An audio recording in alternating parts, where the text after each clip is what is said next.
music from the new solo album from Patrick Moraz, and I described that as a selection from Patrick. What actually did we hear there? Yes, it's a trailer, because the whole piece, the whole album is one piece of music, although I've put scrolls on it to help the listener identify, you know, whatever pieces of music comes, and it's one piece of music, and I wanted to do a musical trailer, like when you see a film advertised or whatever, promoted in a cinema or in a situation like this. I wanted the same thing but musical, and I took a short excerpt of the whole piece of music, which is anyway one piece, and I put it all together.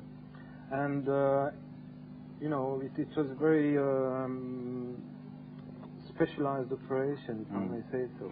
You described the album as a concept album in Yes. the sleeve notes, Patrick, and this symbol on the sleeve here is obviously central to the theme. It is, yeah. Yeah. Can you explain the symbol for me? Sure. First, it symbolizes, or it represents, in fact, the building, which is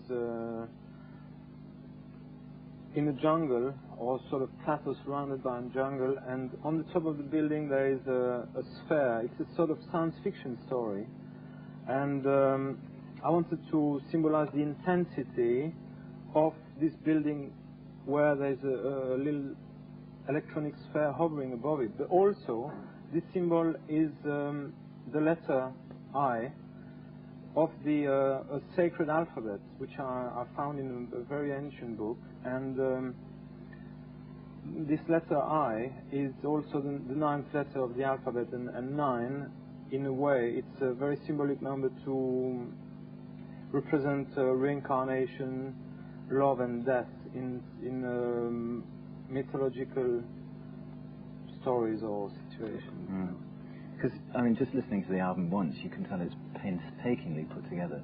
Patrick, how long did it take you to actually make it? It took me a few months to put it together, but I've been thinking about it a long time, in detail, and of course I had to go to South America to record the Brazilian percussionist, and I had to come back to Switzerland to record the whole thing, and have American and English musicians coming to Switzerland and record the album.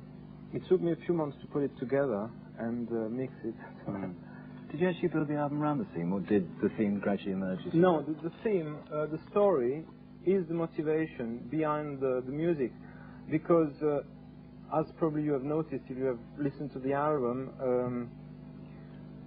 the music is very representative of what's going on in the story, and I took the story as a motivation, not only for myself or for the listener, but also for the musicians, whom I had to, in a way, instruct and teach how to play certain licks, and I wanted a lot of intensity and power in certain parts, and I wanted a lot of emotions and yeah, a lot of emotions. Yeah. It's very difficult to explain in so many short words. What about performance, Patrick? Are you planning to perform the album? Yes, of course, we plan to perform it, but I've got to say, and this is a very, very interesting situation, that's where, in a way, in my position of being the keyboard player with Yes, it's very interesting because we are going to perform part of this album as a part of the next Yes program on stage, and